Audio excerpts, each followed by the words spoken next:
양건 네. 표지 네. 표지. 꼭 절여야 돼요. 저 시커먼 바탕에다가 꼭 저렇게 저 핏빛으로 저렇게 글씨를 쓰셔야 돼요. 아, 어떻게 다음에는 노란색으로 좀 바꿔볼까요? 지금은 좋은 주식을 싼 값에 사기 위한 전략을 필 가능성이 굉장히 높아졌고. 아, 그럼 이사님은 정확히 어떤 지표를 보시고 바이콜 하실 건가요?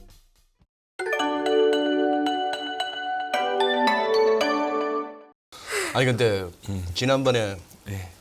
공개 방송 이후에 뭔가 좀 새로운 게 보입니까? 뭐 시장은 이제 뭐 사실 그냥 예상했던 대로 지금 저는 가고 있는 상황이다라고 예상했던 생각이 들고. 대로. 네.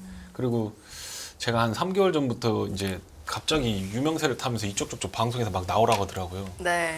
그래서 제가 다 안 나간다 그랬어요. 그래서 제가 혼자 거절은 못 하고 주변에 이쪽이 다른 분을 해서 제가 또 방송 힘들다, 할 말이 없다 이제. 할 말이 없다. 이제 기다려야 되는데 이제 시간이 좀 있어야 되는 거죠. 기다림의 시기다. 네. 그러니까 뭐 예를 들어서 병원에 가도 의사 선생님이 치료하잖아요. 처음에 네. 진단을 할 때가 이제 인플레이션이 나올 때고, 네. 그 다음에 이제 처방전을 쓰고 약을 지어주고 뭐 수술을 하든 뭐라든 이제 지금 이제 금리 올리면서 시술이나 수술이 들어간 거예요. 그러고 나면 경과를 봐야 되잖아요. 그렇죠. 근데 경과를 보지는 않고 지금 다 나왔다. 피 검사 다시 하고 다시 스캔하고 뭐 MRI 찍고 이 봐야 돼 선생님이. 이거 이제 가도 되겠다. 그게 나와야 되는데 그게 안 나온 거죠. 지금 수술 이후에 제일 중요한 방구부터 아직 안 나왔잖아. 그러니까요. 방금 못 갔어. 좀 더럽긴 하지만 그게 아픈 사람한테는 굉장히 고마운 신호거든요. 방구가. 네, 네, 그렇다고. 그때만큼 반가운 방귀 소리가 없죠. 네. 그러니까 지금 우리가 좀 뭐 여러 가지 지금 하다 보니까 제가 유튜브에서 제 아침에 이렇게 유튜브를 이렇게 보면 여러 가지 뉴스들이 많이 나와요. 그래서 예전에는 제 거 준비하기 바빴는데 요즘은 다른 사람 얘기들 좀 들어보려고 많이 하거든요. 네. 근데 이 리세션에 대해서 너무 피상적으로 알고 있는 분들이 되게 많은 것 같아요. 그 근본적인 거가 주식 시장에 있는 사람들이 약간 겉돌아, 세상하고 좀 따로 놀아. 그렇게 느끼셨어요? 네, 밥값도 비싸고, 그리고 잘리기 전까지는 애들이 돈도 팡팡 쓰고, 그리고 실물 경제가 움직이고 이렇게 하는 거에 대한 어려움을 잘 못 느껴요. 여의도는 또 섬이잖아 이게. 그러니까 애들이 약간 좀 그런 부분들이 있는 것 같다는 생각이 들어요. 그래서 이게 리세션이라고 하는 거는 철저히 실물 경제 기반의 어떤 움직임이다. 그러니까 우리가 주식시장의 관점에서 자꾸 이쪽을 보면 뭐 선반영 됐다, 뭐 리세션 와도 주가 안 빠지고 괜찮고 뭐 이런 얘기 막 자꾸 하는데 그거 안 겪어봐서 그렇거든요. 그렇게 피상적으로 알고 있다가 왜 이렇게 겁을 주느냐. 너 와서 또 와서 겁 주고 뭐 저거 하고 꼭 이게 장이 빠질 때 내가 어떻게 오게 돼. 여기도 그렇고 저기도 그렇고. 약속한 것처럼. 마치 그런 것처럼 한 달 전에 잡은 건데. 그러게요. 그러고서 네. 이렇게 어차피 저는 레토릭이 똑같잖아요. 이제 리세션 끝나기 전까지 여기서 제가 뷰를 꺾어갖고 올라간다고 할 가능성은 제로거든요. 그리고 저는 99% 정도 리세션에 대해서 확신을 하고 있는 정도이기 때문에 말이 달라질 게 별로 없어요. 근데 방송을 꼭 끝나고 나면 자기 반등한단 말이야. 그러면 너 때문에 너 때문에 쇼쟁이 너 때문에 뭐 사람들 주식 못 샀다부터 시작해서 반등하고 추세 전환은 완전히 다른 얘기예요. 그렇죠. 그러니까 잠깐 기분이 좋아지는 거 그거하고 몸이 완전히 좋아져서 퇴원하는 거하고는 완전히 다른 거다라는 얘기죠. 그래서 지금은 의사 선생님이 처방이 끝났다. 그리고 나서 선생님 보는 거예요. 이렇게 방구 나오는지 이렇게 피는 잘 돌고 있는지 보고 있는 거예요. 그러면 그 보는 과정이 뭐냐? 기존은 실물이라는 거예요. 증권가가 아니라는 거죠. 괜히 니들 설레발치고 돈 좀 주머니에 있다고 자꾸 끌어올리지 마라. 뭐 조금만 해서 뭐 제롬 파월이 무슨 말만 한마디 하면 그냥 4%씩 5% 올라가니까 이것들 아직 정신 못 차렸네. 그러니까 예를 들면 수술 끝나고 났는데 선생님 담배 한 대 좀 펴도 돼요? 이렇게 얘기하는 거랑 똑같은 거예요. 수술 끝나자마자. 그렇게 하는 거예요. 지금 여의도가 그러고 있는 거예요. 여의도나 월스트리트이 그러고 있는 거예요. 그러니까 의사 선생님이 정신없다. 여기 주사 한 번 더 넣어라. 정신 못 차렸다. 이렇게 되는 거죠, 지금. 그러니까 그거를 이제 조금 고급스럽게 말하면 인플레이션 기대십니다. 기대 인플레이션이다. 뭐 이렇게 얘기를 하고 하는데 실제로 보면 주식시장의 데이터들을 보면 주식 비중은 그렇게 많이 줄지 않았어요. 나머지 것들은 다 좀 깨지고 있다라는 거고. 네. 그래서 리세션에 대해서는 사실 제가 2017년, 18년부터 조사를 많이 해왔기 때문에 그거는 판 깔아주면 내가 2시간이고 3시간이고 얘기할 수 있습니다. 근데 핵심만 딱 잘라서 얘기하면 네. 철저히 리세션은 금융시장하고 관련이 없다 이건. 이거는 실물 경제를 말하는 거다. 그 경제학이라고 하는 거, 경제라는 거가 사실은 경세, 재민의 약자거든요. 경세, 성경할 때 그 경자에 세상을 그렇게 가르치고 백성을 구제하는 거에 어떤 기본 원칙이 경제라는 거고요. 그 경제를 기반으로 해서 움직이는 게 리얼이고 그게 실물이고 그게 리세션이에요. 네. 그거에 대한 측정 지표. 왜 그러느냐? 임금은 올랐는데 사람들이 살기 어렵다 그래. 돈은 막 돌고 있는데 사람들이 어려워. 이거가 사실은 경세 재민의 핵심이라는 거예요. 돈이 왜 풀렸는데 왜 사람들이 왜 힘들어하냐? 너 월급 다 이렇게 올려줬는데 너 먹고 살기 왜 힘들어? 이거에 대한 근본적인 질문을 하는 게 경세 재민의 기본 원리라는 거예요. 그리고 네. 그거에 대해서 핵심적인 지표 중에 하나가 바로 리세션이라고 하는 것 중에 하나고, 우리는 리세션이라고 하면 막 08년도 크러시 나왔고 금융 시스템 붕괴되는 것만 얘기하는데 1970년대 페드가 법정화폐주의를 들고 나아가면서 전 세계에 달러를 풀기 시작하면서 8번의 리세션이 왔어요. 그중에서 팬데믹 말고는 전부 페드에 의해서 만들어진 리세션입니다. 통화를 풀고 팽창을 하고 축소하고 하는 과정에서, 네, 그 과정에서 어떤 사람은 거지도 되고 부자도 되고 그러면서 너무 활활 타오를 때는 꺼버리는 거예요. 부뚜망에 이렇게 어머니가 밥하는데 아궁이에 불이 너무 세가지고 부엌에 다 탈 것 같으니까 갖다 물 박아서 붓는 거거든요. 근데 엄마 마음속에는 저 불이 안 꺼지면 저거를 갖다가 수도꼭지를 틀어서라도 물바다를 만들더라도 저 불 끄고 다시 불을 피우겠죠. 엄마 마음은 그럴 거예요. 안 그러면 집이 다 타니까. 지금 그런 상황에 와 있는 상황인 거고, 리세션은 그래서 철저히 실물적이다. 그리고 거기서 말하는 것 중에 6가지인데 네. 이 6가지가, 이 첫 번째가 이 고용이거든요. 사람들이 먹고 살아야 되니까. 너 네. 페이롤 잘 되고 있나? 그리고 페이롤에서 주는 실질적인 임금 괜찮나? 그리고 그게 오래 갈 것 같아? 아니면 금방 잘릴 것 같아? 요 3가지가 다 직업과 관련된, 고용시장과 관련된 지표예요. 네. 그리고 나머지 2가지는 그럼 니들이 물건 쓸 때 충분히 될 수 있는 도매, 그 다음에 소매 잘 되고 있나? 그리고 그 뒷단에서 공장이 잘 돌아가고 있나? 이 6가지 지표를 딱 갖다 놓고 MBER에서 우리나라 보면 뭐 통계청 그런 데요. 그냥 거기서 이렇게 보다가 야 이거 뭐 신규 고용이 5만 건인가 10만 건인가 이거 대충 보니까 지금 10만 건이 리세션으로 들어가는 거네. 이렇게 해가면서 판단을 내려주는 게 리세션입니다. 그런데 지금 ISM 제조업 지표 부러졌잖아요. 그러니까 그럴 거란 말이에요. 공장 하시는 분들한테 지금 경제가 좋습니까 나쁩니까? 그러면 대부분의 공장 하시는 분들은 지금 임금은 오르지 물건값 오르지 잘 팔리지도 않지 죽겠거든. 수출도 안 돼. 네. 컨테이너는 락다운 풀렸는데 왜 물건이 안 팔리냐는 거죠. 그 양반들이 볼 때는 리세션이 온 거죠. 근데 엊그저께부터 지수가 나스닥 지수가 툭툭툭 또 빠졌죠. 네. 거기 딱 보면 소매 판매 리테일 세일즈가 그게 빠졌어요. 그러니까 6가지 중에서 제일 프레저한 ISM 제조업 지표 공장이 먼저 타격을 받아서 ISM 거꾸로 졌고, 그 다음에 소비하고 고용시장만 버티면 리세션 아니지. 판정이 날 수가 없어요. 그건 죽었다 깨나도. 그런데 여기서 소비가 깎부러지기 시작하니까 올라? 이거 어떻게 되지? 하는 거죠. 근데 이거 사실은 6개월 전부터 이미 신호가 있었어요.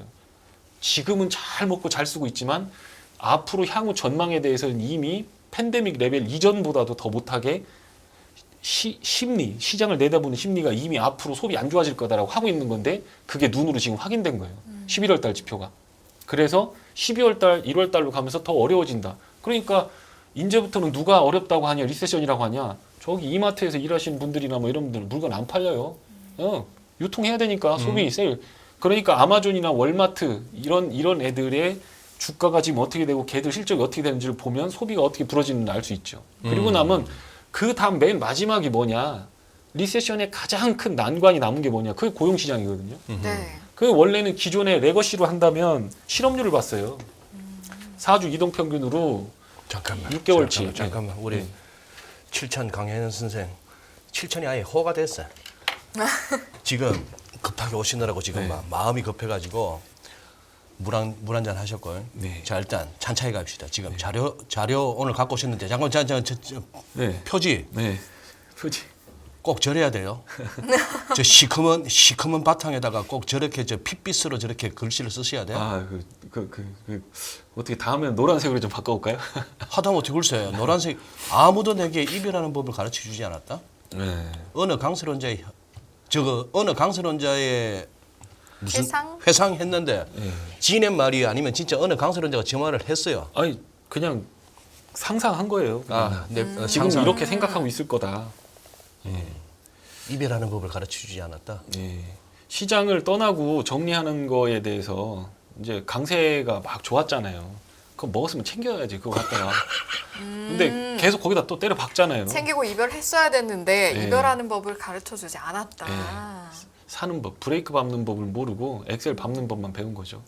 근데 어딘가에 있을 또 강세론자. 사귀다 보니까 네. 느꼈잖아. 사치벽도 있고 성질도 더럽고 술 한 잔 비기면 꼬장까지 부려. 그럼 정리해야 되는데 정리를 못했네. 그렇죠. 정 때문에 정리를 못하는 거죠. 그렇게 되는 상황이죠. 그게 지금 이제 제가 그 이별하는 법에 대해서 말씀을 계속 드리려고 하는 거고, 그리고 이게 사실은 명확했죠. 그동안 그 역금융 장세에서 빠질 때는 되게 편했어요. 장이 빠지는 거가 너무 명확했잖아요. 네. 비쌌고 유동성 줄어들고. 근데 지금부터 장세는 그 중에 올라가는 종목들이 있단 말이야. 실적 버티는 애들도 있고. 네. 아까도 말씀드리다가 이제 흐름이 끊겼던 게 뭐냐면 공장 쪽에서 보면 리세션인데 소비는 좋았었단 말이에요. 그러니까 근데 소비 쪽에서 지금 보면 소비가 이제 나빠지기 시작하니까 거기가 리세션 들어가는 거죠. 이제 마지막 남은 거가 뭐냐? 고용시장이거든요. 예. 그 고용시장에서 예전에 레거시로 보던 거로 보면 실업률이겠지만 지금 실업률 지표 안 맞다고 제롬 파월이 딱 얘기를 해줬어요. 신규 고용 보겠다. 신규 고용은 넘펀 페이롤 보겠다라는 거예요. 이제 주식 투자할 때 그것만 보고 가시면 되거든요. 넘펀 페이롤이 충분히 낮아지면 실업률이 비록 예전처럼 신규 실업수당 청구 건수가 급증하면서 예전에 35만 건 이상으로 올라가던 그 어떤 기준이 아니더라고 하더라도 페드는 피봇을 할 거고 그 피봇이 문제는 피봇을 했을 때 주식시장과 이 실물시장과의 어떤 링키지가 있어야 되는 연결고리가 있어야 하잖아요. 그게 어떻게 될 거냐? 결국엔 금리를 인하하는 부분으로 들어가는 건데 그 인하가 될 때가 결국 리세션의 마지막 어떤 기회라는 거죠. 주식을 네. 살 수 있는 기회. 그러니까 조금 이제 제가 바뀐다고 보면 뭐냐면 이제부터 제가 노력하는 거는 시장을 예측하는 것도 예측하는 거지만 예측할 거 없다. 이제 빠질 거니까. 빠질 거다. 어디까지 빠지는지 볼 거다. 두 번째, 빠지는 과정에서도 먼저 반등하는 주식들이 반드시 나온다. 그래서 그 주식 잡을 거다. 그렇게 해서 주식을 사기 위한 이전까지는 피하고 막기 위한 어떤 전략을 짰다면 지금은 좋은 주식을 싼 값에 사기 위한 전략을 필 가능성이 굉장히 높아졌고 내년 상반기에 나에게 주어진 숙제가 될 가능성이 있다. 네. 그렇게 보고 있습니다. 그러면은 일단은 시기를 봐야 되는 거고 또 무엇을 이제 저희가 생각해 봐야 되는 건데 네. 이제 경과를 좀 봐야 된다고 하셨잖아요. 네. 그럼 경과를 어느 정도 지켜봐야 되는지를 알아야 적절한 시기도 찾을 수 있을 것 같아요. 그렇죠. 네네. 예. 그리고 그게 이제 그거를 그렇게 되면 뭐냐면 리세션에 대한 이제 정의 그리고 그게 주식시장과 어떻게 연결이 되는지 그 다음에 리세션이라고 하는 거가 나타나는 기전 그러니까 메커니즘이죠. 그러니까 그게 어떤 형태로 페드를 움직이고 실물 경제를 움직이는가에 대한 그런 것들을 봐야 되고 그 평균에 다 나와 있어요. 예를 들면 EPS 같은 거 있죠. 미국 EPS 같은 거 뭐 지금 추정치 모건 스탠리에서 뭐 195로 낮추고 그랬는데 그게 지금 230에 매달려 있단 말이에요. 근데 그게 평균적으로 보면 21% 빠져요. 근데 그게 그 09년 서프라임 때 그거를 빼면 21%고 그걸 넣으면 25%가 빠져요. 네. 리세션이 오면 이익이 4분의 1이 날아간다는 거예요. 그럼 거기다 멀티플을 줘야 되는데 멀티플은 뭐 막 15배, 17배 이렇게 받잖아요. 지금 17배거든요. 근데 그게 12배까지 낮아져요. 그러니까 리세션 온다는 것만으로도 물론 EPS가 줄어들지 않는 리세션은 없습니다. 그렇죠? EPS가 안 줄어드는데 어떻게 리세션이 오죠? 아닌 거거든요. 그러니까 EPS는 가만히 놔뒀다고 생각했을 때 지금 17배 되는 이 S&P의 수익률은 20% 정도 그냥 앉은 자리에서 까져도 리세션하고 딱 맞아 들어간다. 평균적으로 맞아 들어간다. 그런데 네. 거기서 실질적으로 보면 20% 정도의 EPS가 감소한다는 거예요. 그러니까 그냥 더하기 빼기로 해서 뭐 리니어 뭐 함수 쓰지 말고 그냥 30, 40% 빠지는 거는 이제 기대를 해봐도 된다라는 거예요. 여기서 여기서. 네. 그게 리세션이 안 온다면 모르겠지만 이제 그럼 우리는 결정하면 되잖아요. 리세션이 올지 안 올지만 결정하면 되잖아요. 네. 그죠? 그래서 이제 그거를 하려면 그동안 어떻게 해왔는지만 알면 되잖아요. 1970년대 이후 50년 동안 8번의 리세션 중에서 팬데믹을 제외하고는 전부 페드 발입니다. 리세션이. 네. 그게 뭐 오일 쇼크가 오든 뭐가 오든 결국엔 그것 때문에 페드가 금리를 다 끌어올려갖고 다 경기를 쿨다운 시켜버린 거지. 결국에 가장 핵심적이었던 거는 M2 통화 공급률, 통화 증가율이거든요. 그러니까 결국에는 지금 뭐 역대급으로 이렇게 치솟았던 금리를 보고 리세션은 안 오거나 굉장히 감기처럼 살짝 지나가는 리세션이 될 거다라고 얘기하는 것 자체는 어떻게 보면 되게 데이터 디펜던트 하진 않다는 거예요. 네. 그래서 리세션 온다. 그리고 멀티플 그럼 20% 30% 조정 줘야 된다. 그리고 지금 레벨에서 지금 레벨에서 17배예요. 지금 절대 싸지 않아요. 지금. 그러니까 지금 이따가 자료를 보시면 알겠지만 가게들이 무슨 생각하고 있냐면 지금 부동산도 뭐 물려 있고 다 물려 있으니까 네. 지금 사실 채권에 대해서도 제가 여러 번 얘기를 말씀드렸는데 4.4% 4.5% 미국 국민 담보로 거기다 3억 5천 명 담보로 해서 그거 4.5% 30년짜리 준다. 그럼 이건 땡큐다. 그 채권이 수익률이 3배짜리는 60%가 나고 그냥 제로치라고 해서 제가 소개시켜드렸던 것도 25%가 수익이 났어요. 미국 국민 담보로 해서 때려 박는 거니까 많이 때려 박을 수 있죠. 네. 그런데 연금이나 이런 데에서 생각해 보시면 야 이게 4%가 넘어간다? 그러면 거기다 먼저 돈을 태우겠죠. 그러니까 지금 보면 채권이라든가 좋은 수단이 많이 있음에도 불구하고 사람들은 다 주식 갖다 놓고 다시 올라가기만 이렇게 보고 있는 거죠. 그게 주식 비중이 61%라는 거예요. 그러니까 주식 시장이 많이 조정을 보인 것 같지만 64%가 고점이었어요. 제가 여기 연합뉴스에 들고 나올 때 고점이 64%였거든요. 가계 자산 60. 근데 지금 61%예요. 근데 그게 리세션이 들어가면 어디까지 들어가냐? 45%까지 감소해요. 그러니까 리세션은 그동안 역사적으로 반복되어 왔던 케이스가 있어요. 그러니까 그거를 베스트하고 워스트를 깨고 그냥 미디언 값으로 해서 평균 중간 정도만 봐자. 페드가 긍휼히 여겨서 중간에 뭐 잘 드리블을 한다 치고 스킬이 좋아졌다고 치자. 그렇게 해서 한다 보면 EPS가 18%.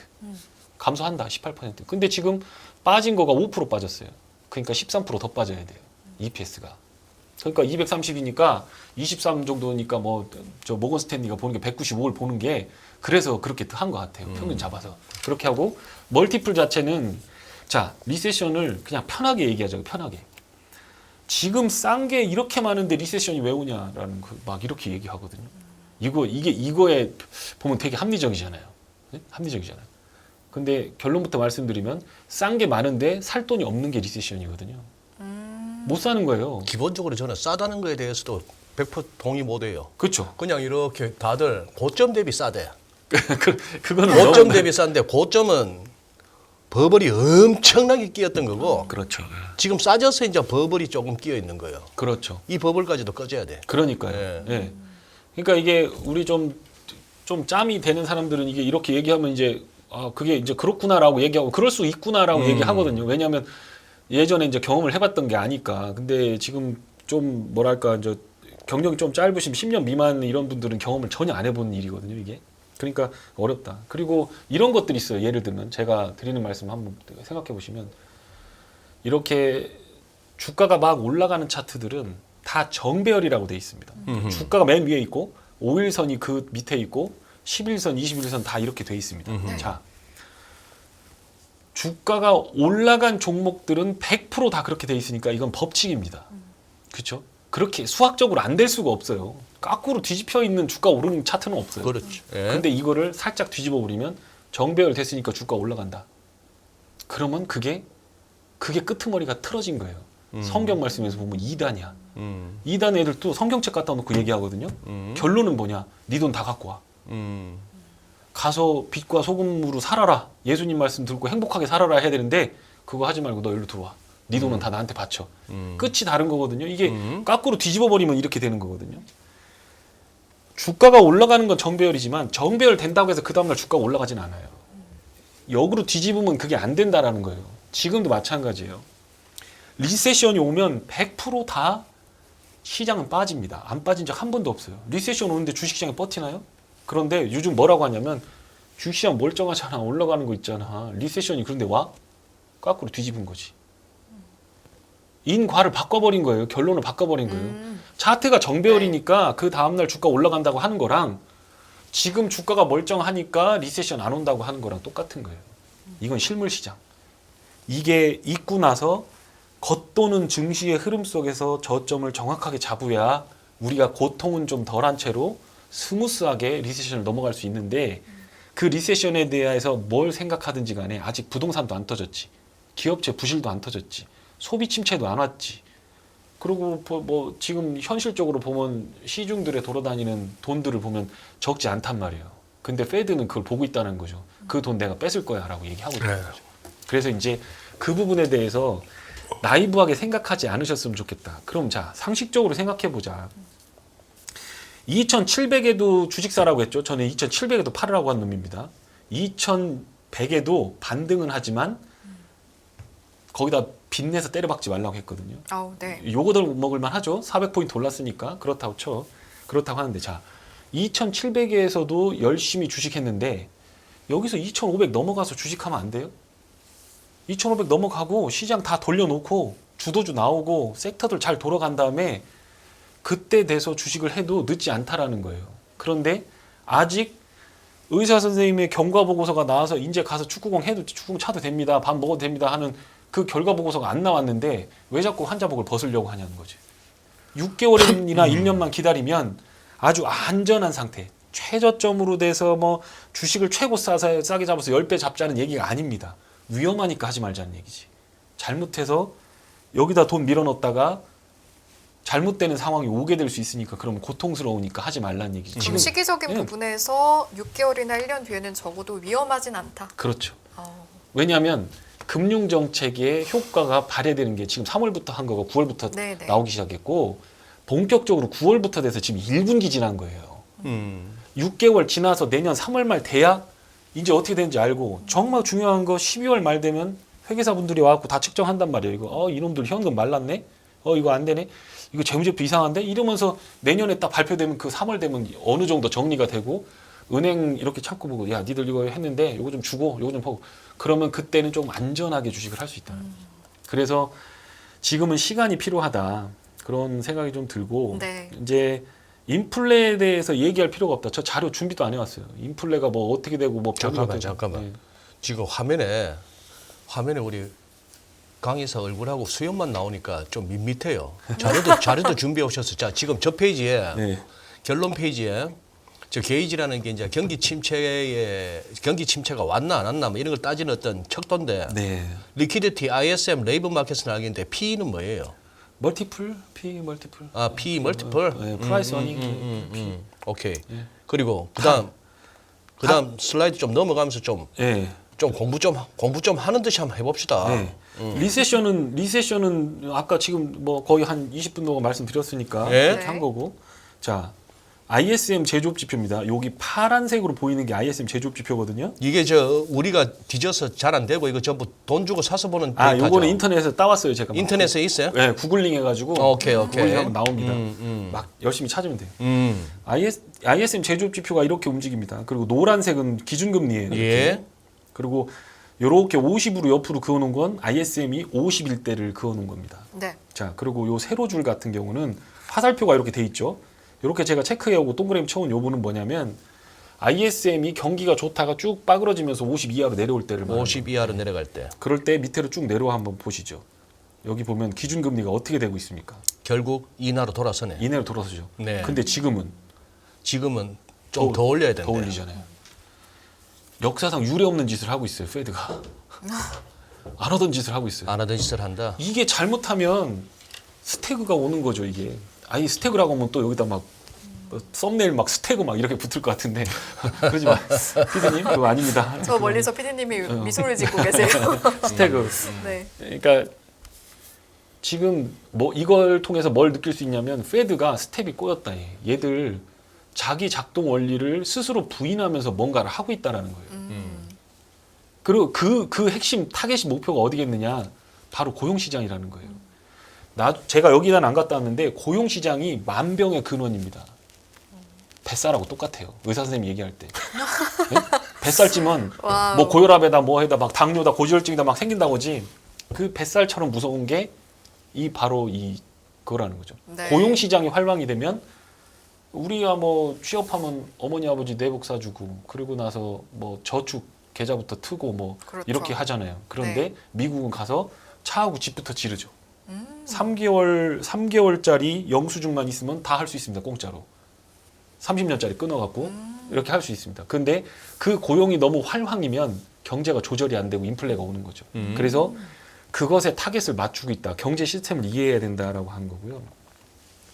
그게 지금 최근에 빠진 거가 이렇게 리테일 세일이 이렇게 빠졌습니다. 예상치를 밑돌면서 했고 여기 보면 네. 물가를 반영해. 이게 물가를 반영했다는 건 뭐냐면 물량으로 보는 거라고 보시면 돼요. 가격으로 올라간 거는 제외하고 그리고 물량을 보니까 사람들이 소비를 이미 침체 수준으로 소비를 하고 있다라는 거예요. 기저귀 10개 쓸 줄 알고 10,000원에 10개 사다 썼는데 네. 물가가 20% 올라가니까 8개밖에 못 쓰는데 10,000원은 내고 있더라. 명목으로 보면 10,000원 쓰니까 소비 괜찮네라고 했는데 물가를 딱 반영해서 꺾어보니까 이거 이미 리세션 들어갔더라는 거죠. 소비 침체. 그러니까 앞으로 소비자 심리와 소비 기대 그다음에 리테일 세일즈 훌세일즈 이거가 주식시장을 흔들 변수로 앞으로 3, 4개월은 이렇게 될 거다. 그리고 그 다음에 나온 넘펌 페이롤이 봐야 되고 넘펌 페이롤이 페드의 기준 눈높이까지 내려오기 전까지는 계속해서 페드는 레토릭을 강하게 할 거니까 기대하지 마라. 그 난판 그 비농업 부문 고용 일자리 창출 개수, 예. 난판 페이롤. 그러니 농업 쪽 빼고 나머지 쪽에서 일자리가 얼마나 창출됐느냐 일자리. 네. 뭐 요건데. 신규 고용. 예. 최근 이제 26만 개 뭐 이런 거 아니었어요? 그렇죠. 예, 예. 그러면 연준이 원하는 레벨은 예전에는 5만 정도였어요.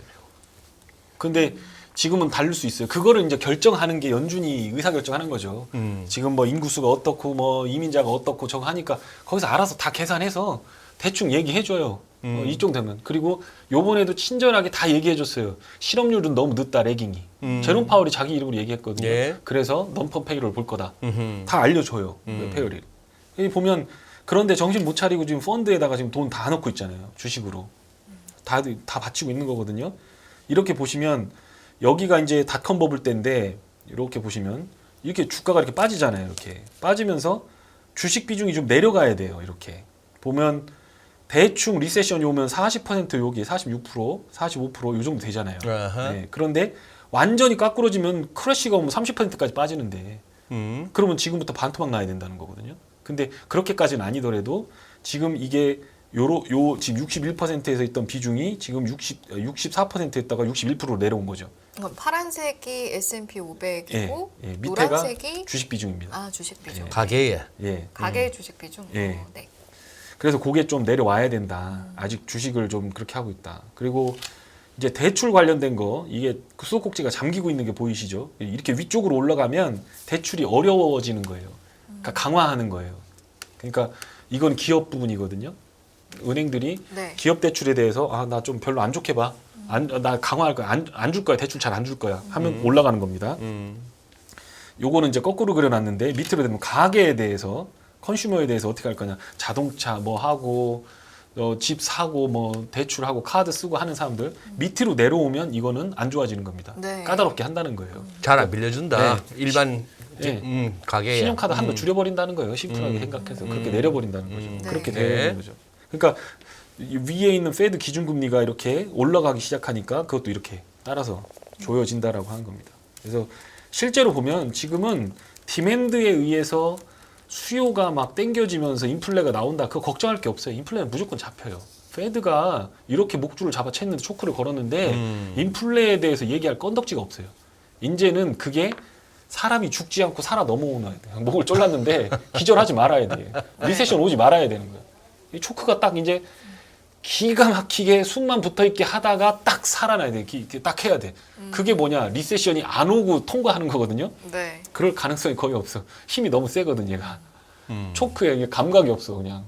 그래서 흔들어 깨워도 안 일어날 정도 돼야 이제 초크를 놔줄 거고. 그러면은 격투기에 비유해가지고 예.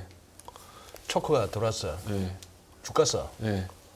탭을 하면은 경기 끝나는 거 아니야? 그렇죠. 그럼 시장이 네. 여기서 탭을 어떻게? 탭을 한번 치는 거지. 네. 그래 아예 나스닥 7천 빨리 후다닥 갚고 가쁘고. 실업률도 한 4.5, 5% 한번 보고 네. 후다닥 보고 네. 그러면 탭 치는 거죠. 탭 치는 거지. 네.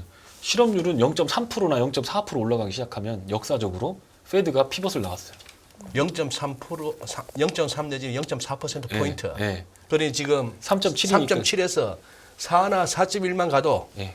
피벗 나왔어요. 연준은 태세 전환한다 네, 이 말씀이죠. 전환하죠. 중요한 건 그 태세 전환이 네. 진짜로 좋은 거냐 나쁜 거냐가 이제 문제예요. 주식시장에. 주식시장에 그게 좋은 거냐 나쁜 거냐가 문제인 거예요. 네. 태세 전환하고 금리 인하하기 시작하면 주식시장이 한 번 더 빠그러졌거든. 그러니까 그거 남은 거예요. 그걸 잘 피해야 돼요. 그 이 중에 왔다 갔다 하는 시장들은 그냥 왔다 갔다 하는 거예요. 유동성 때문에. 네. 그렇게 된다고 보시면 되고 요게 이제 아까 지금 신났다. 다들 뭐 알았어. 뭐 결론도 막 내고 아직 절반도 안 갔는데 그랬어요? 각국 정부가 발주하는 개별 종목으로 가자 끝. 그거 괜찮은 생각입니다. 아까 뭐 쓰잘데기 없는 얘기 하지 말아둔 분 같은데. 그래 갑시다. 예. 이렇게 가는 거예요. 그래 지금 이게 분홍색으로 표시된 거는 쪼이는 구간입니다. 금리를 올리는 구간. 네. 하늘색으로 올리는 건 금리를 이제 올리는 속도를 늦추는 거예요. 속도를 늦추는 건데 네. 여기서 이제 금리를 낮춰버리게 되면 이런 플런지들이 막 나오게 되죠. 이렇게 되는 거죠. 이렇게. 그래서 이게 주식시장이 이제 마지막 한 번 남은 거예요. 우리 지금 요만큼 조금 이제 이렇게 어떤 흐름으로 나온 건데 어떻게 보면 주식시장이 여기서 리세션을 보고 들어가느냐 안 보고 들어가느냐에 따라서 종목들은 진짜 수익률 차이가 크게 날 거다. 그렇게 생각합니다. 네. 아니 그러면 이사님 저희 애청자분 중에 네. FDJ님 저희 초창기 때부터 함께 해주셨던 FDJ님이 계신데 질문을 한 가지 주셔서 이거 한번 짚고 넘어가 볼게요. 제롬 파월이 이번 FOMC 기자회견에서 인플레 최종 타겟에 대해서 2% 목표를 올릴 가능성 그러니까 당장은 아니어도 고민하고 있다고 했었는데 거기에 대해서 3%나 아니면 더 올라갔을 때 혹시 주식시장에 어떤 영향이 미칠 거라고 생각하시는지 궁금하신가 봐요. 첫 번째 그럴 가능성은 크지는 않을 것 가능성 같다. 자체가 좀 낮은 것 같다. 네. 네. 설득하는데 시간이 오래 걸리고 네. 그거는 물론 그럴 수 있죠. 제롬 파월이 의장이기 때문에 예전에 그랬잖아요. PCE 물가에 타겟 물가를 2%로 정했는데 그거를 에브리지를 해가지고 에브리지를 주겠다라고 하면서 옛날에는 2% 넘어서면 그냥 정책 변화 왔었거든요. 네네네. 근데 그 위로 넘었던 거죠. 그러니까 제롬 파월이 할 수는 있을 겁니다. 다만 설득을 해야 되겠죠. 연준위원들이. 그렇게 해야 되는데 고물가를 더 견뎌야 되는 상황이 온다라고 하면 성장률이 뒷받침돼야 됩니다. 성장이. 네. 그러니까 뭐 미국의 인구 구조가 변한다거나 미국의 신사업이 나와서 한다거나 이렇게 성장이 변하지 않는다라고 하는데 물가 목표만 상향한다. 그럼 짐바브웨 되는 거죠. 짐바베니카 이렇게 되는 거죠. 그거는 경제학 논리로는 그냥 뭐 1, 2학년생이면 그게 안 된다라는 거 정도는 알 수 있는 정도이기 때문에 아마 제롬 파월이 만약에 그걸 하려고 한다면 조금 논리적인 틀을 가지고 학자들을 설득해야만 될 가능성이 있어 보입니다. 그리고 단기적으로는 그럴 가능성 없다. 저는 6개월에서 1년 정도면 리세션 통과하는 과정으로 나오기 때문에 네. 태풍이 지나갈 때 빨리 지나가잖아요. 오, 네네네. 뭐 제주도 상륙했습니다. 이제 큰일 났습니다 했는데 아침에 일어나면 해 쨍쨍 떠 있고 막 그렇잖아요. 네. 리세션도 사실은 그런 열대성 저기압처럼 움직일 것 같은 거 생각이 드는 거죠. 네. 그래서 그런 상황이라 본다면 저는 그거는 하더라도 나중에 뭐 가까운 실내는 아닐 것 그거는 같다. 불가능할 것 같아요. 오. 만약에 한다 그러면 아마 좀 충격이 클 것 같아요. 충격은 클 것이다. 네, 클 것 같아요. 예, 승희 씨 얘기가 그 얘기거든요. 뭔가 좀 발이 좀 삐딱하든지 어쨌거나 실력이 그거 해가지고 골키퍼 한 명만 세워놓고 네가 이제 페널티킥 위치에서 계속 넣어봐라 하는데 안 들어가. 자꾸 이쪽으로 골대가 있으면 자꾸 이쪽으로 가는 거예요. 네. 그래서 골대로 옮기자는 거지. 골대로 2% 도저히 못 갈 것 같으니까 인플레이션 목표치 2%로 못 가겠으니까 3% 정도로 하지. 그건 딴 게 아니고 골대 한번 옮겨보자는 얘기인데 골대 옮기면은 그 옮긴 골대 보고 차면 얘는 또 빠져. 또 빠지는데요. 네. 문제는 그게 지금 딱 그거라고. 그냥 약간 마약 성분이 있어도 좋으니까 진통제 하나 놔주세요 하는 시장의 절규라. 너무 아프니까. 이 지금 막 금리 때문에 전부 막 빠지는 것 같고 이러니까 네네. 그 지금 이제 강 이사가 말하는 것은 그거보다도 지금 실물이고 그런데 자꾸만 주가 빠졌고 뭐 고점 대비 얼마 빠지고 이게 아프니까 근데 자꾸 시황쟁이들은 전부 연준 타령 22 타령 긴축 이것만 하니 아니 그러면은 3%로 인플레 목표치라도 좀 높여서 금리 좀 그만 올리지. 그냥 더 올라가지. 빨리 그러면. 빨리 한 방 놔주사 이거지. 그게 단기적으로는 3% 목표니까 그걸 놔두면 그게 그런 거지. 3% 목표치로 되면 금리 더 안 올려도 되는 거 아니냐 이렇게 생각하는 것 같은데 금리가 더 올라가지 그러면 그럼 주식시장에 돈이 빠져서 채권으로 더 들어가는 거고 뭐 물가는 더 올라가니까 임금도 더 올라갈 거고 물건값 더 올라가고 살기는 더 퍽퍽해지고 뭐 이번에 모처럼 크리스틴 라가르드 ECB 총재가 모처럼 존재감을 나타낸다고 센소리하면 했지만 이제 2에서 2.5 올려놓고 앞으로 한 50bp 한 두어 번 더 올릴 것처럼 구체적으로 얘기해서 라가르드까지 했지만 그래 올려봐야 4%야. 그러니까요. 그래 봐야 아직도 10%야. 그러니까. 인플레가. 그렇죠. 뭐 웃자겠다는 거야. 그러니까. 인지 와서. 그러니까 그거를 얘기하는 게 그거잖아요. 지금 고통이 가장 작아지는 방법은 금리를 올린 이 상태를 최대한 유지하는데 더 이게 사람들이 그렇게 생각하거든요. 금리를 더 안 올리면 괜찮아질 거라고 생각하거든요. 안 괜찮아. 지금 4%이 금리가 얼마나 무서운 건데 돈을 은행들이 주인공 청소기처럼 빨아들이고 있는데 돈이 말라가는 거가 이제 조금 있으면 보이는 거지 맨바닥이. 근데 4%를 올린 상태에서 페드가 얘기하는 건 뭐냐면 그래 니들 말대로 안심해 5%나 5.25 거기까지 갈 거야. 한두 번 남았지 이제 이렇게 되는데 그게 얼마나 지속될지 난 모른다. 잡힐 때까지 간다. 그러니까 니들 주식하는 돈 그거 다 갖고 은행에다 다 넣어. 빚 갚고 니들 자꾸 레버리지 하죠. 딜 레버리징을 시키겠다고 아예 결론을 내려놨잖아요. 이미. 힘센 페드가. 페드가 여기서는 금융시장에서는 하나님이에요. 하나님. 그 말씀을 거역하면 안 돼. 페드가 초크 주었잖아 이미 다. 말씀이야. 그분 말씀. 거역하면 안 돼 그냥. 지금 그런 상황인 거예요. 그러니까 그거를 뭐 자꾸 이렇게 하면 되지 않느냐 저렇게 하면 되지 않느냐 자꾸 이렇게 하지 말고 시간을 보내셔 보십시오. 그렇게 하고 만약에 지금 올라가는 종목들을 못 사더라도 지수가 충분히 안정되고 경제가 잘 소생하기 시작하고 다시 파릇파릇해지면 먹을 거 천지입니다. 그거 아니어도 다른 거가 다 가게 돼 있잖아요. 예를 들어서 2000포인트다 그러면 2000포인트가 지수가 2500까지 왔다 갔다 하는 상황이라고 하면 그걸 끌고 가는 종목들은 계속 순환매가 나와요. 그러니까 굳이 지금 바닥 잡고 올라가는 놈을 잡아보겠다고 잘못하다 쫄꾸다 미끄러지면 그게 싼 주식들이 그거보다 더 싼 주식들도 있고 싼 주식을 사야 되는 거가 예를 들어서 어떤 시장의 어떤 메커니즘이다. 그럼 싼 주식 하면 되거든요. 근데 네. 지금은 그게 아니에요. 뉴스로 갖다 붙이는 종목들이 많이 가요. 그게 니치 마켓인 거야. 진짜 싼 주식은 안 가. 네. 그 진짜 싼 주식은 놔두고 그거와 옆에 붙어 있는 거가 우짜라는 거지. 벼가 자라야 되는데 피가 더 자라는 거예요. 지금 그런 장인 거죠. 그래서 조금 시간을 보내자라고 하는 게 저도 사실은 되게 고통스러운 일인데 이제 거의 다 왔어요. 1년 반 빠졌거든요. 우리나라 같은 경우는 1년 이제 내년까지 하면 내년 상반기까지만 보내면 웬간에서는 큰 크러쉬만 아니면 저점 통과하고 경기도 주식시장도 통과하고 내년 하반기 정도 가면 주식을 살 게 굉장히 많아질 것 같아요. 네. 그런데 지금 이제 내년 1분기, 2분기가 가장 클라이막스가 될 것 같아요.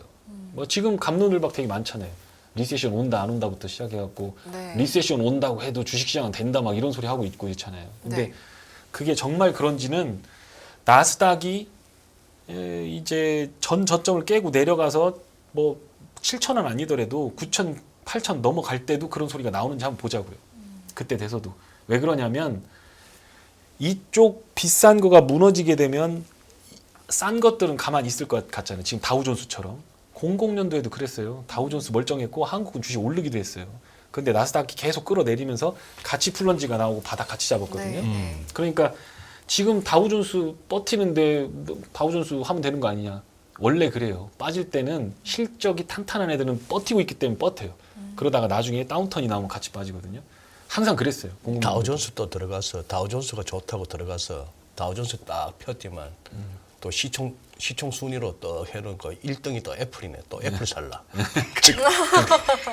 그게 또 다우존스가 또 네. S&P랑 지수 방식이 다르잖아요. 그건 달러 웨이트고 단순 평균이니까. 예, 요거는 달러 웨이트고 요거는 저 웨이티드 에버리지니까 그것도 참고를 하셔야 되고. 그래서 제 생각에는 여기 이 차트를 보시면 이게 지금 이제 시중에서 얘기하는 리세션과 그 주식시장과에 관한 얘기예요. 네. 이게인데 여기 하늘색으로 이렇게 보이는 게 이제 이렇게 지금 인더스트리얼 프로덕션이 이렇게 쭉 나오잖아요. 그리고 어떤 부분에서 봤을 때는 S&P는 그 먼저 고점 찍고 이렇게 내려오잖아요. 그러니까 지금 여기쯤 와 있단 말이에요. EPS는 많이 안 부러졌잖아요, 지금. 네. 그러니까 야, 이거 다 온 거 아니야?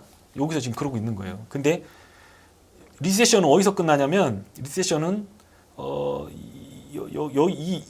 이 지수 바닥 있죠. 여기 EPS 바닥. 여기가 리세션은 벗어나요. 지수는 한참 올라가 있죠. 이렇게 올라가 있는데 실제로 보면 리세션은 여기서 끝나는 거죠. EPS가 이렇게 바닥이 되는 거니까. 예, 그러니까 이렇게 되는 건데 평균을 내보면 리세션에 대한 판정을 받는데 15개월이 걸렸습니다.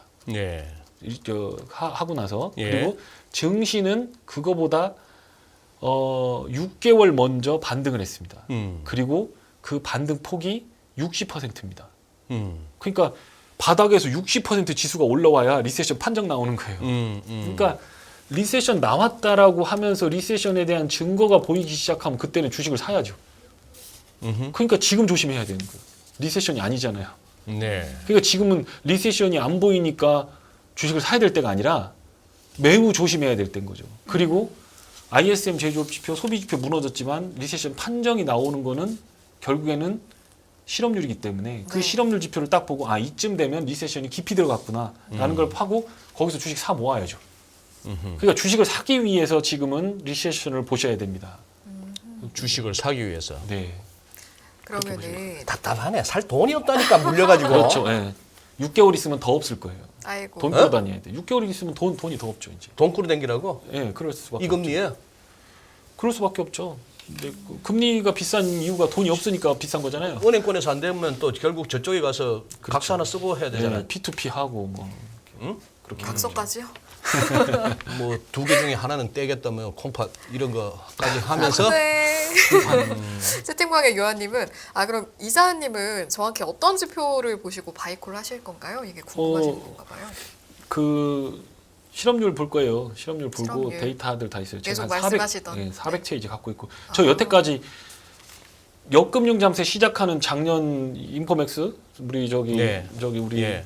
대표님하고 같이 이 방송 하기 시작할 때부터 저는 제 지표는 정확하게 그때부터 변하지 않았습니다. 그래요. 그렇게 하고 실업률이 연준의 기준에 맞기 시작할 때 그리고 피봇을 하고 금리를 여기 지금 차트가 있는지 모르겠는데 연준이 금리를 올리는 과정에서 저점 나온 적은 단 한 번도 없어요. 한 번도 없어요. 그러니까 경제를 경착륙시키기 위해 이렇게 떨어지다가 올라가서 하는 게 아니라 연준이 금리를 올리는 과정에서 그러니까 지수가 올라가느냐 안 올라가느냐를 보면 예전에 제가 역금융 장세를 예측할 때 어떻게 했냐면 실업률이 5%일 때 금리를 올리기 시작해서 쿨다운 시키면서 경제와 지수가 같이 올라가는 장세가 나와야 되는데 이번에 그게 미스매치가 됐다. 그리고 이번에는 뭐였냐면 그러면 거꾸로 잡아보자. 자꾸 금리 고점 예측하지 말고 증시 바닥이 어디였느냐를 바닥을 중심으로 해서 다른 제반 여건들을 다 보자는 거예요. 이쪽 관점에서 금리를 올리기 시작하거나 올려서 고점에 있을 때 혹은 플랫투가 나올 때 증시 저점인 적은 단 한 번도 없습니다. 제가 지금 차트를 안 갖고 와서 그랬는데 금리가 완전히 인하가 될 때 바닥을 잡지 않아요. 중간에서 잡기도 합니다. 예, 내리는 중간에 바닥 잡기도 해요. 그러니까 바닥을 잡자는 건 아닌데 더 중요한 건 뭐냐면 지수가 바닥을 잡았다고 해서 종목들까지 모든 종목이 바닥 잡는 게 아닙니다. 턴어라운드 되는 시점들이 다 달라요. 네. 그러니까 우리가 투자를 할 때 지수를 중심으로 지수가 오르냐 내리냐를 제가 얘기하고 리세션에 대해서 얘기를 하게 되면 무슨 얘기를 하냐면 지금 올라가는 종목이 있는데 무슨 소리야 이렇게 얘기하거든요. 종목 나고 지수 난 거지 지수 나고 종목 난 게 아닙니다. 종목 볼 힘이 있고 여기서 나는 리세션이 오든 말든 끌고 갈 수 있다. 그럼 사야죠. 저한테도 좀 알려주세요. 저도 사게. 잠깐만. 근데- 종목 나고 지수 났지? 예. 지수 나고 종목 난 거 아니다. 종목 난거 아니죠. 오케이 아니죠. 인정. 예. 그러니까 지금 생각으로 보면 제가 핵심 지표로 보는 건 넘펀 페이롤 페드가 얘기한 대로 그분 말씀대로 아멘 하면 됩니다. 할렐루야 아멘. 잠깐만. 오늘 우리 강혜인 이사께서 그 성경을 갖다 비유에 많이 드는데 거기 제가 약간 그걸 태클을 걸자면은 연주는 하나님이 아니고 그 수리남에 나오는 그 황정민 씨가 연기했던 그 네. 가짜 아, 가짜 목사예요. 가짜 연주는 그래요? 하나님은 따로 계시고. 아, 그래요? 예, 걔들은 연주는 거의 뭐 그런데 지금 시간이 어느 정도 이렇게 됐고 제가 생각하기에 그래요. 우리 강영희 이사께서 요즘 이렇게 본인 유튜브도 하실 뿐만 아니라 여기저기 매체에 많이 나가시잖아요. 네. 그죠? 네. 아마 우리 인포맥스 라이브 애청자분들도 지금 강영희 이사의 뷰는 잘 아실 거고 또 네. 최근에 우리 또 공개 방송에서 어느 정도 또 정리를 잘 해주셨고 네. 오늘 나오셨다고 했을 때 지금 이 화요일 날 주중에 지금 4,000명 넘게 함께 하시는 거는 내가 봐서는 그거 같아요. 혹시 지금 강영현 이사가 네. 그 짧은 텀이지만 그 사이에 뭔가 좀 변화된 뷰가 있는가 했는데 지금까지 들어본 걸로 봐서는 아직까지 경기 침체 시작도 안 했고 증시는 아직 바닥 갖다 제대로 치지 못했고 거기다가 조금 더 제가 의역을 하자면 아직까지 철딱선이 없다. 그렇게까지도 들려요. 예. 그런 상황이 됐고 자료는 저 뭐 우리가 구글링해서 볼 수 있는 자료보다는 또 굉장히 또 돈이 드는 자료들이 많으니까 우리 또 자료실에 오늘 업로드 되어 있습니다. 한번 보시고 남은 시간은 그러면 제가 궁금한 건 몇 개 여쭤볼게요. 네.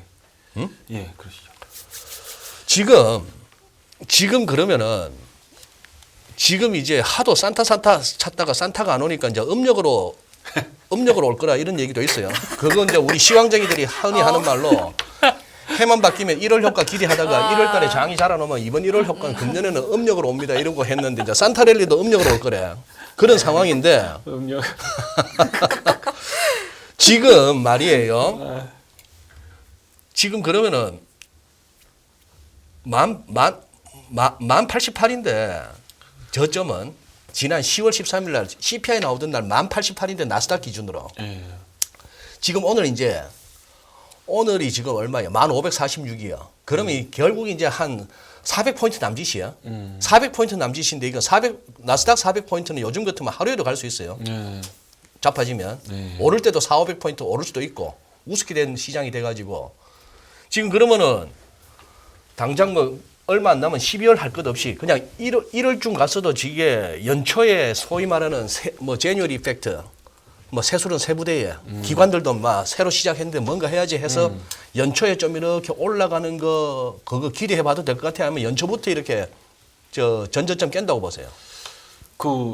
지금 그 지수에 대한 거에 명확한 기준이 될 만한 것과 발표가 될 만한 거가 실업률밖에 없잖아요. 이제 소비 지표 실업률 매월 발표되는 거거든요. 그러니까, 예. 그러니까 그거에 맞춰서 이제 시장을 움직일 거기 때문에 다음 그러면 1월 6일이네 예. 고용지표가. 네. 그렇게 나올 거기 때문에 그거에 대해서는 제 생각에는 아마 그냥 현실적으로 생각해 보자고요. 펀드 다 뺏겼지. 예. 헤지 펀드나 뭐 이런 애들 다 로스커 걸려갖고 자금 다 회수했거든요. 예. 그러니까 신규로 자금이 집행이 되면 네. 제뉴얼 이펙트가 일부 종목과 섹터에 나올 수 있죠. 나올 수 있다. 네. 제뉴얼 이펙트가. 그러나 전반적으로 연말이 끝나고 나면 현실적으로 생각해 보시자고요. 네. 현실적으로 연말이 끝나고 나면 기관 투자가들이나 은행이나 자금을 집행하는 쪽에서는 포트폴리오를 조정하는 과정에서 주식에다 비중을 넣을 가능성은 없어 보인다. 크게. 지수를 들어 올려서 막 상승시킬 만한 건 없어 보인다. 왜냐하면 그 사람들이 그냥 하는 게 아니거든요. 뭐 섹터 살 거 있다고 해서 그냥 돈을 집행하는 게 아니라 향후 채권과 기대 수익률, CAPM 모델이나 캐피탈 에셋 프라이스 모델이라든가 자기들 포트폴리오를 관리하는 모델에 의해서 봤을 때 앞으로 5년간 이 금리 상황에서 S&P의 기대 수익률이 제로인데 거기에다 인플레까지 만약에 안 잡힌다고 하면 더 어려운데 거기다 대규모 자금을 집어넣겠느냐라고 봤을 때 그건 안 그럴 가능성이 높다. 그런데 그동안 잘했던 애들한테 이쪽 돈 빼서 이쪽 줄 거기 때문에 섹터를 잘 선택하면 수혜를 보는 섹터들이 분명히 있을 것 같다. 우리나라 보면 뭐 네. 5G라든가 드라마라든가 모멘텀이 있는 것들 있잖아요. 예. 지금 막 움직이고 그다음에 수출 잘 되는 중전기라든가 뭐 저원선부터 시작해가지고 잘 나가는 애들이 있거든요. 그쪽으로 주식 잘하는 애들이 보고 있다가 오케이 돈 받았으니까 쏘자라고 하면서 쫙 끌어올릴 수 있으니까 그때 되면 또 야 이렇게 먹을 게 많은데 이제 리세션 온다고 그러냐고 또 욕을 또 한참 얻어먹고 댓글 달리겠죠. 그런 장이 올 수는 있다. 그러나 분명한 건 전반적으로 페드가 여기서 금리를 한 번 더 올려서 5% 가까이 끌어올린 상황에서 플라토를 만들게 된다면 지수가 그대로 매달고 올라가기는 되게 어렵다. 그래서 나스닥은 올라오는 대로 거꾸로 잡아주든가 비중을 줄여주는 걸로 하고 전저점을 깨고 2019년 고점인 9,700을 깨고 내려가는 형태로 보고 그 밑에 어딘가에서 캐피출레이션이 나오면 그때 잡는 게 맞다. 그거에 대한 미국에 대한 어떤 지금으로서 가장 좋은 리트머스라 본다면 아마존하고 월마트를 보면 된다. 소비가 문제니까 앞으로는. 아. 걔들이 어떻게 실적을 내고 걔들이 어떻게 팔리는지를 보고 그 다음에는 해고되는 게 있어요. 해고. 신규 고용 말고 또 레이오프가 또 있거든요. 그 네. 데이터들을 좀 봤으면 좋겠다. 그러면 어느 정도 리세션이 오는 걸 감을 잡을 수 있다. 우리 그 삼국지에 보면 그런 거 있어요. 제갈공명이 무슨 얘기 하냐면 북동풍이 불어서 북동풍이 불다가 남동풍으로 불면 그때 공격을 해라 막 이런 말 나오거든요. 적격대전에서. 네, 그게 뭐냐면 태풍이야, 태풍. 태풍의 오른쪽 반원이면 이게 바람이 반시계 방향으로 돌아 들어가잖아요. 그럼 북동풍이 불다가 남동풍으로 바뀌어. 그러니까 태풍의 오른쪽 반원에 들어가느냐 안 들어가느냐를 이거 지금 제갈공명이 그거 하고 있는 거잖아요. 리세션이라고 하는 건 그동안 8번이 있어 왔고 페드에 의해서 만들어졌고 그게 어느 정도 타격이 되면서 페드의 정책을 변경하면서 빠져나오기 때문에 열대성 저기압이 통과하는 루트처럼 우리가 오른쪽 반원이냐 왼쪽 반원이냐만 판단을 하게 되면 피해에 대비하면서 조금 피해 있으면 그 잠깐 4개 분기 정도만 지나고 나면 굉장히 좋은 기회가 온다. 해가 쨍쨍 뜬다. 그러니까 그 부분에 대한 지표를 지금 제가 말씀드린 걸로 참고하시면서 보면 되겠다. 그렇게 생각합니다. 그 말씀하시니까 오히려 또 그런 생각이 또 떠오르네. 태풍 얘기하시고 제갈량이 그 동남풍 얘기하시니까 그런데 그 태풍이 아닌 게 아니라 이렇게 시계 반대 방향으로 돌아요. 네. 돌면서 이렇게 이동을 해. 네. 연초부터 가만히 보니까 이 태풍이 엄청난 게 왔어요. 인플레이션과 긴축, 네. 뭐 러시아 우크라이나 전쟁으로 인한 공급망 어쩌고 저쩌고, 네. 그다음 뭐 중국 코로나, 네. 태풍이 확 왔어요. 네. 여 이제 두드리 맞은 게 여름까지요. 네. 여름까지 한번 맞았는데 태풍이 이렇게 오다가 지금 태풍이 눈 쪽에 있었던 게 지난 10, 10일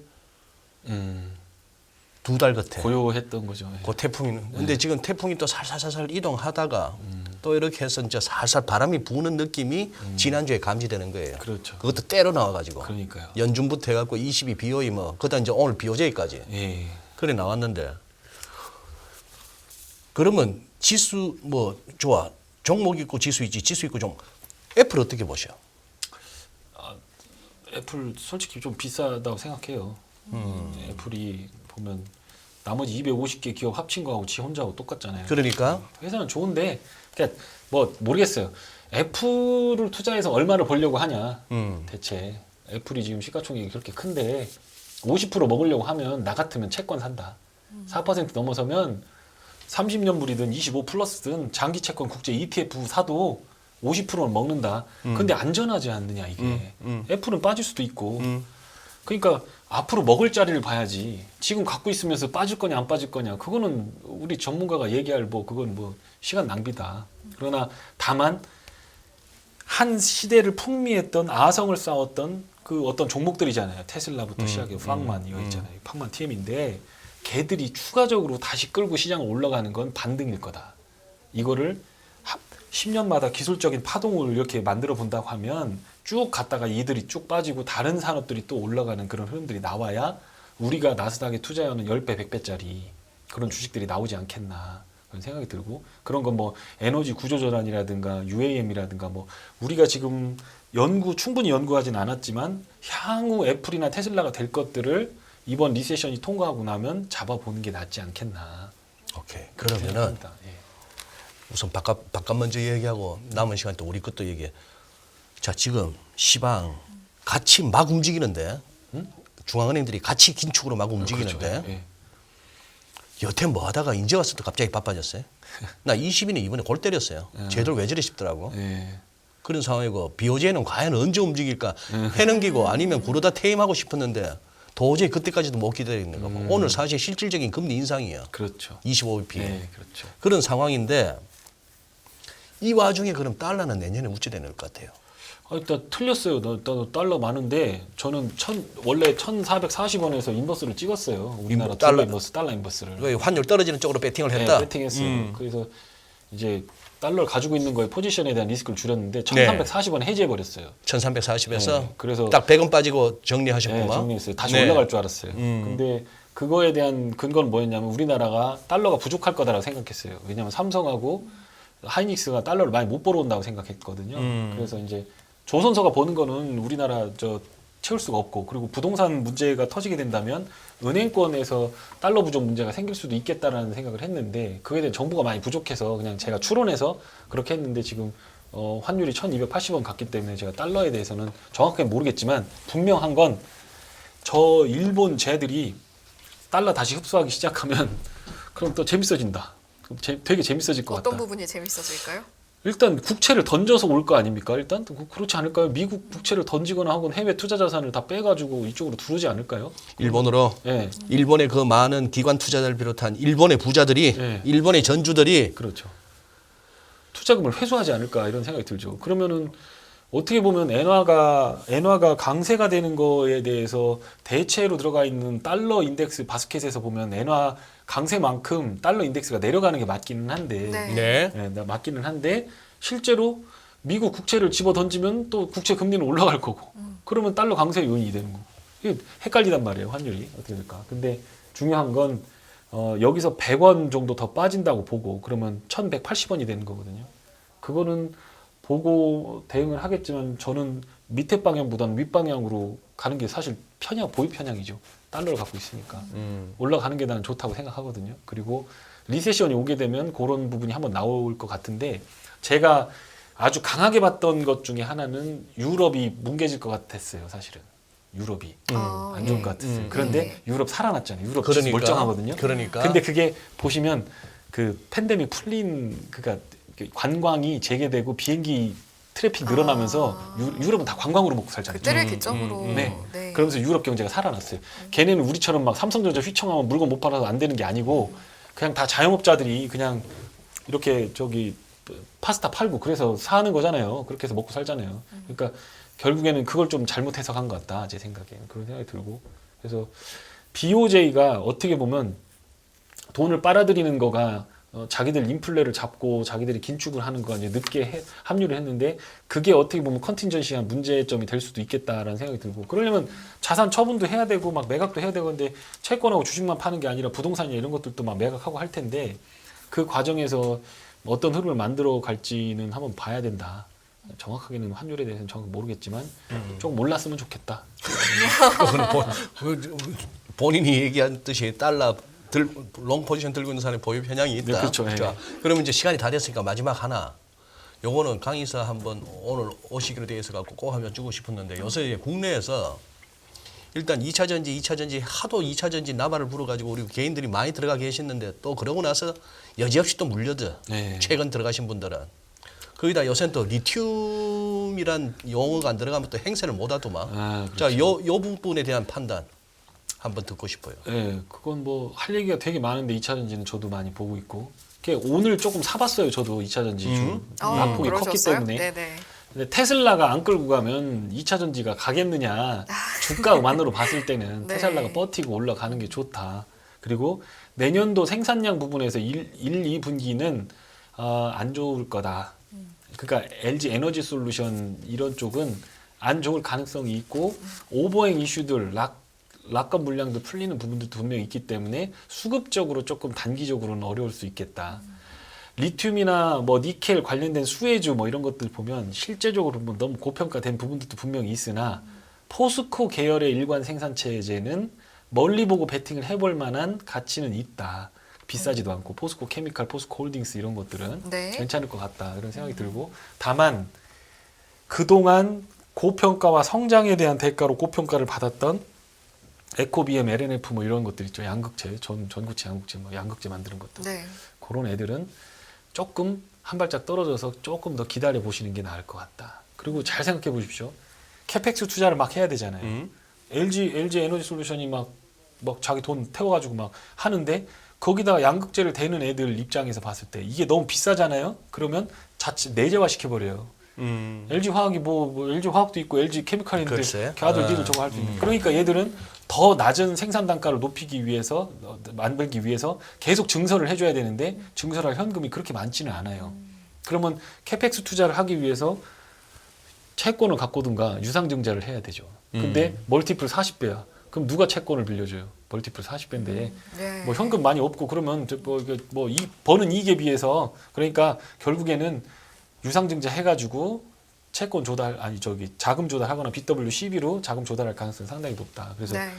주식이 희석될 가능성이 상당히 높고 캐펙스 투자가 단기적으로는 부담이 될 거다. 그러니까 그거는 한 내년 하반기 정도에 양극재 업체는 보았으면 좋겠고 내년 1분기 전에 에너지 솔루션이나 이런 것들은 조금 오버행 이슈가 끝나게 되면 하고 전반적으로 봤을 때 대장인 테슬라가 다시 턴할 때 양극재 업체들이든 뭐든 다시 반등을 할 가능성이 있어 보인다. 이렇게 정리하면 될 것 같습니다. 근데 테슬라가 턴을 할 수 있을지 라는 질문을 던지면서 머스크가 트루트만 네. 포기하면 되잖아요. 네.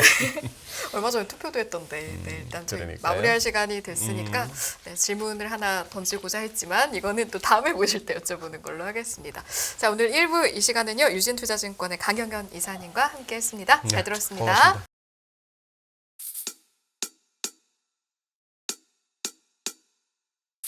지금은 현명한 지혜가 필요한 시점입니다. 딱 10분만 투자하세요.